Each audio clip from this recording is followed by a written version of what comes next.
She told me, I'm not sure you're the man I want right now. And asked me to wait until she decides between me and her ex. I said, okay, I'll wait. She smiled, thinking she'd won. I packed my things and left while she was at work. She came home to an empty apartment and called me 87 times. I never answered. She never got to make her decision. Hey viewers, before we move on to the video, please make sure to subscribe to the channel and hit the like button if you want to see more stories like this. Thanks. Let me start from the beginning because context matters. I met Emily in college. We were both studying business. But while I was grinding through classes and part-time jobs to pay my way, she came from a family that had it easier. Think weekend getaways and no student loans. Still, I fell hard. She was charismatic. Always the life of the party with this laugh that could light up a room. I wasn't the flashy type. I'm more the steady guy who shows up, plans ahead, and builds things quietly. We dated for 4 years, moved in together after graduation, and I thought we were solid. I mean, I was the one who held her hand through her rough patches. Flashback to one of those times, about 2 years into our relationship, Emily lost her first job out of college. It was a marketing gig she loved, but the company downsized.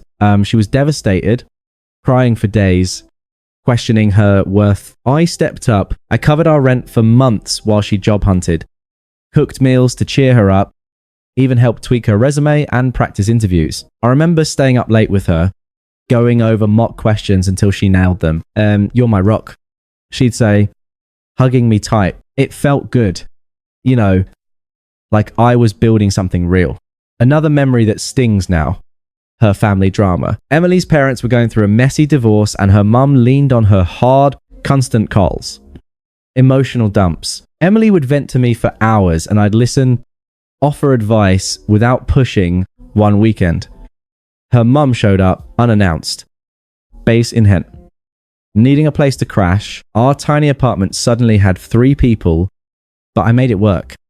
Slept on the couch, ran errands for them both. Emily whispered to me one night, I don't know what I'd do without you.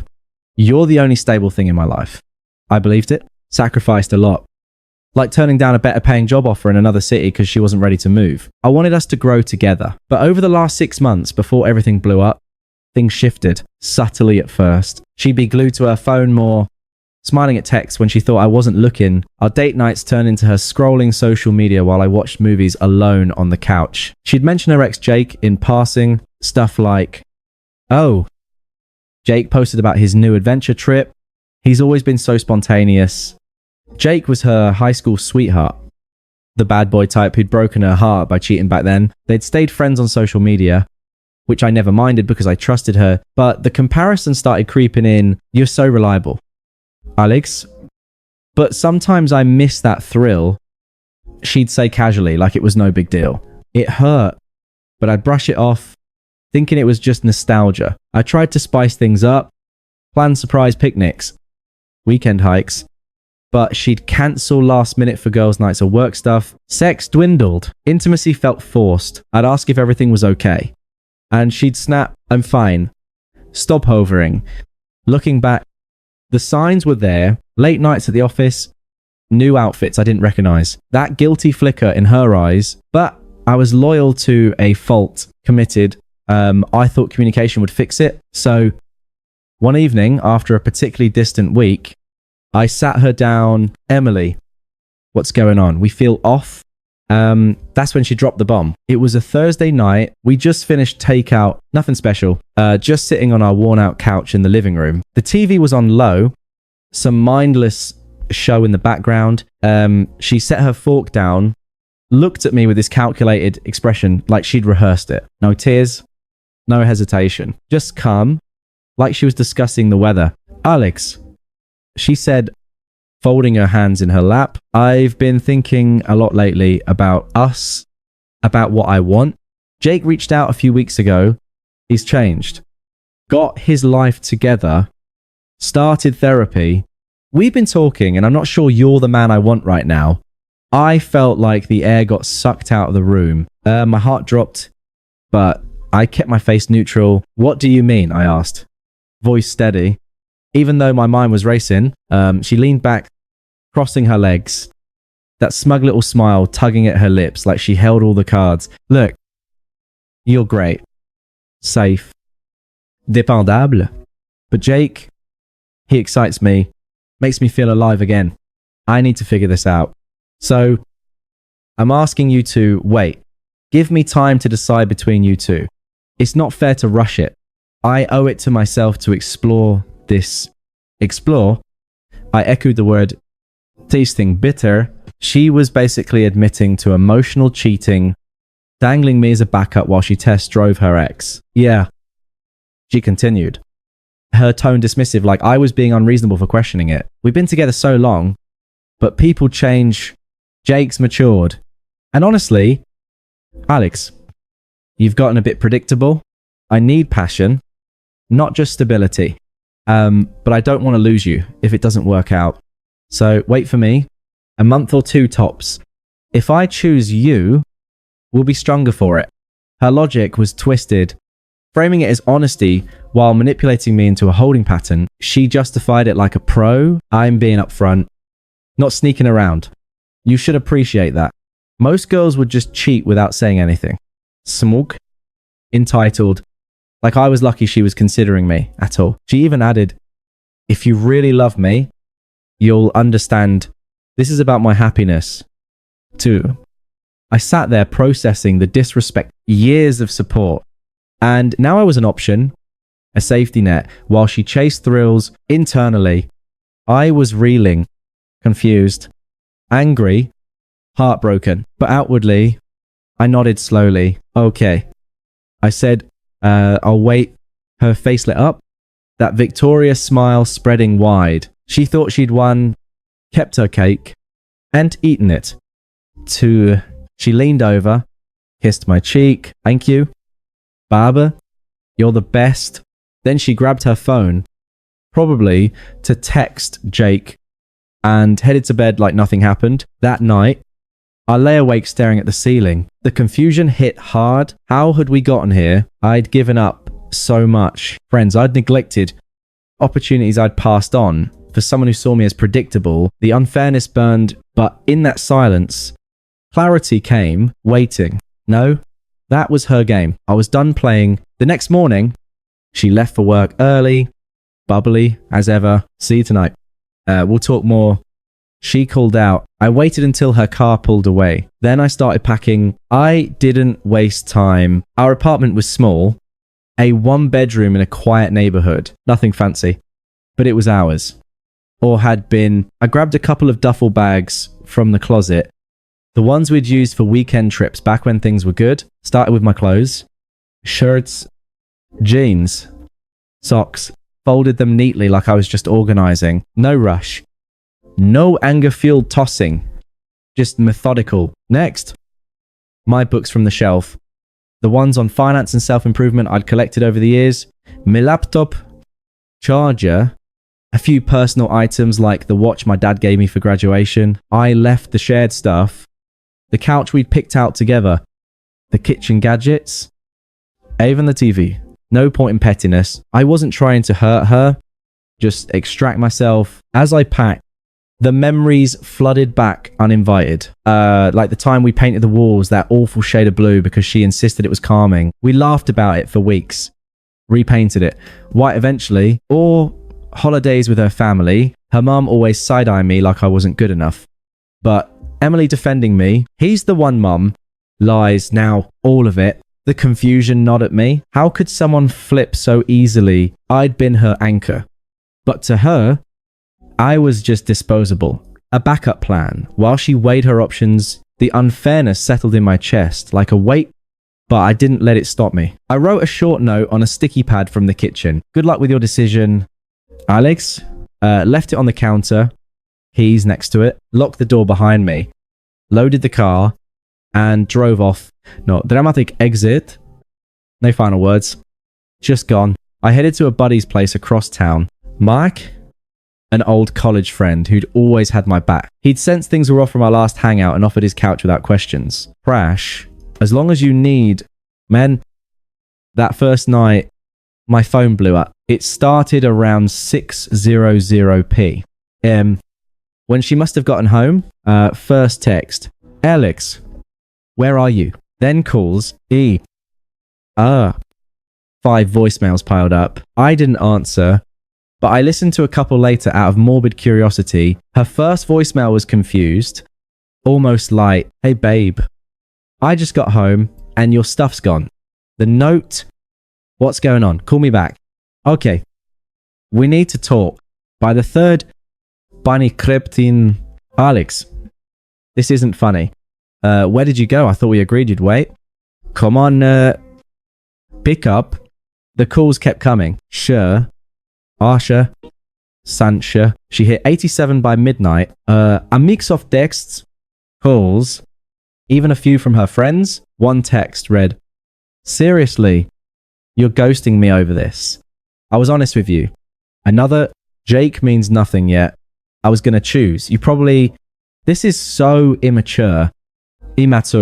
From the woman who asked me to sit on the sidelines while she shopped for better. Her hypocrisy burned, but I stayed silent. Blocked her number after that barrage. Didn't want the temptation to respond. The silence was my response. That night, lying on Mark's lumpy couch, the reality hit. 4 years, both gone.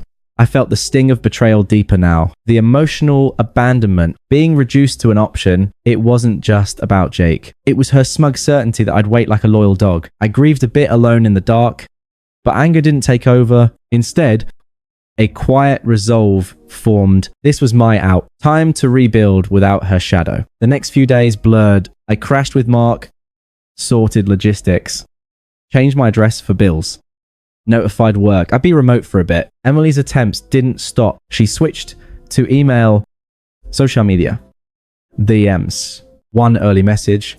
Alex, please. I came home to an empty place and freaked out. I didn't mean to hurt you. Let's meet and discuss this properly. I need closure. Closure. She wanted to dictate terms again. I ignored it. Her friends got involved. Toxic bunch. Always enabling her drama. One Sarah texted, dude, Emily's a mess. What the hell? She says, you just vanished. That's cold. At least, man, up and talk to her. Her brother even called from an unknown number. Hey, this is Mike. Sis is crying non-stop. You owe her an explanation. Bro, don't be a dick. Unpleasant, pushy. Like I was the villain for not playing along. I didn't engage. Instead, I focused on me, got a cheap short-term rental in a new part of town. Nothing special. But mine started hitting the gym again. Something I'd slacked on while prioritizing her schedule. Reconnected with old friends. Picked up hiking on weekends. Work picked up. 2, I threw myself into projects. And my boss noticed, you've got fire lately. Alex? Yeah. The fire of not waiting for anyone else's approval. But the middle part, it breathed. Days turned to weeks. And the silence stretched. I'd catch myself wondering about her. Did she choose Jake? Was she happy? But pushed it down. The unfairness lingered. I'd been loyal, committed, and this was my reward. Emotional discard. Yet, in that quiet, I started healing. Confusion faded. Clarity grew. I wasn't her backup. I was my own priority. Rumors trickled in via mutuals. Apparently, Emily spun the story her way at first. Told people I'd overreacted, that she was just figuring things out. But cracks showed Jake, not the prince she'd imagined. Friends whispered he'd been flaky from the start, pushing for quick hookups. Not the matured guy, she claimed. She dove in, anyway, thinking she'd won by default since I left. But without me as the safety net, things unraveled fast. Those first couple of months post-exit were the hardest, not the dramatic heartbreak you see in movies, but a slow, grinding unfairness that wore on me. I'd wake up in my new rental, a stark studio with beige walls and secondhand furniture, and feel the weight of it all. 4 years of building a life together, sacrificed for her whims, and now I was starting over alone. The confusion was constant. Why me? I'd been the one to show up every time. Flashback to last Christmas. I'd scraped together cash for a necklace she wanted while she gifted me socks. Practical She called it. I laughed it off then. Now it symbolized everything. Me giving her taking I let it breathe. Though no rushing to get over it, I'd sit on my balcony with coffee, staring at the city skyline, processing. The betrayal wasn't just her words. It was the manipulation, the emotional abandonment, making me feel like a placeholder while she chased nostalgia with Jake. Friends checked in, Mark especially. You did the right thing. Men, she's showing her colors. He'd share updates reluctantly. Emily was spiraling a bit, posting cryptic social media stuff like, when people leave without fighting for you, hypocritical, considering she'd asked me to wait like a chump. Her attempts ramped up around week 3. Since I blocked her main number, she used work email. Alex, I know you're reading this. I messed up. Jake was a mistake. I see that now. Can we talk? I miss our life, the one she was ready to ditch. I deleted it. Then came the in-person try. She showed up at my old workplace one afternoon. I'd mentioned a project deadline in passing before leaving. Luckily, I'd taken a few days off, but a coworker texted, "Your ex is here looking for you." Seems upset. I ignored that. The family piled on next. Her mum left a voicemail, sharp, accusatory. Alexander, this is unacceptable. Emily's heartbroken. You packed up like a thief in the night. We thought you were better than that. Call her back, or at least explain yourself to me. Unpleasant, demanding like I owed them. Her brother followed up with a DM. Bro, you're making this worse. She's not eating, crying all the time. Be a man and fix it. Toxic, all of them pressuring me to cave, never acknowledging her role. I stayed detached, walked away from social media altogether, deactivated accounts to avoid the noise. Instead, I built routines. Morning runs to clear my head. Evening reads on personal growth. Work became my anchor. I pitched a new idea to my team, got promoted to lead on a big account. Impressive turnaround. My boss said, yeah, from doormat to driven. The silence helped. No confrontations. No begging. Just me sitting with the pain until it dulled. The unfairness, it motivated. I wasn't mistreated anymore. I was free. Karma started peeking through. Mutual friends, distance from her. One told me, she's with Jake now, but it's messy. He's jealous. Controlling. She regrets pushing you away. Isolated. Her circle shrank as the truth spread. She'd strung me along, and I bounced. Her job suffered too. Heard she called out sick a lot. Performance dip, but I didn't gloat. I just noted it. Moved on, ready for whatever came next. About 3 months in, the karma train arrived, full force. I wasn't seeking it. Hell, I wasn't even checking up on her, but word got around through the grapevine. Mutual friends, the ones who'd stayed neutral at first, started filling in the blanks. Turns out, without me as her fallback, Emily's decision blew up in her face, spectacularly. Jake, the so-called matured ex, he was a walking red flag, unstable as ever, job hopping, mood swings, and yeah, still a cheater. She'd moved in with him quick, thinking it was fate or whatever. She told herself, but he treated her like an option. 2, just like she'd done to me, abusive verbally, controlling her socials, isolating her from friends. One night, after a blowout fight, he kicked her out with nothing but her purse. She ended up crashing at Sarah's, broke and humiliated. Her reputation tanked. Those cryptic posts, they backfired. People saw through the victim act. Comments like, "You asked him to wait while you chased your ex.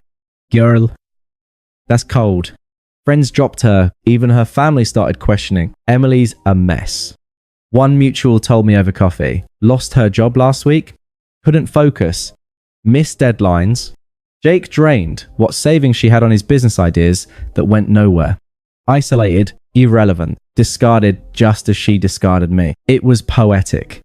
Really, her smug, I owe it to myself, logic flipped on its head. Now, she was the one waiting, begging for scraps. Her attempts to reach me escalated from pathetic to desperate, started with more emails, but now pleading, "Alex, I know I hurt you, but Jake was toxic. He hit me once. I'm scared. Can you just talk to me? I need my rock back." Hypocrisy at its finest. She'd mocked my stability, now craved it. I deleted without reply. Then the calls from new numbers. Burner apps probably, when I accidentally picked up while half asleep. Alex, oh God. Finally, don't hang up. Her voice was frantic, sniffly, like she'd been crying. I paused, phone to my ear, but stayed silent for a beat. What do you want, Emily? To explain, Jake. He's not who I thought. It was a mistake. I was confused. Okay. You were always so good to me. Remember how you helped with my job stuff? I need that again. Please. Let's meet. I can come to you. Her tone shifted mid-sentence from remorseful to entitled, like I owed her forgiveness. You left without letting me decide. That's not fair. I was going to pick you. I felt nothing. No sympathy. No bull. Just calm. Your decision doesn't matter anymore. I said flatly, then hung up, blocked the number. It got worse. She showed up at Mark's place. He'd slipped once about me staying there early on. Mark texted me a heads up. Your ex is here pounding on the door. Want me to call the cops? I said no, but he recorded it just in case. Later, he played the audio for me. Her voice shrill and angry now. Alex, I know you're in there. Open up. You can't just disappear like this. We had a life. You're being a coward. Face me pounding. Then softer, please. I miss you. I'm sorry. Let me in. When Mark finally answered, telling her I wasn't there and to leave, she snapped. Tell him he's ruined everything. I hate him for this. True colors shining. Desperate. 1 minute. Furious.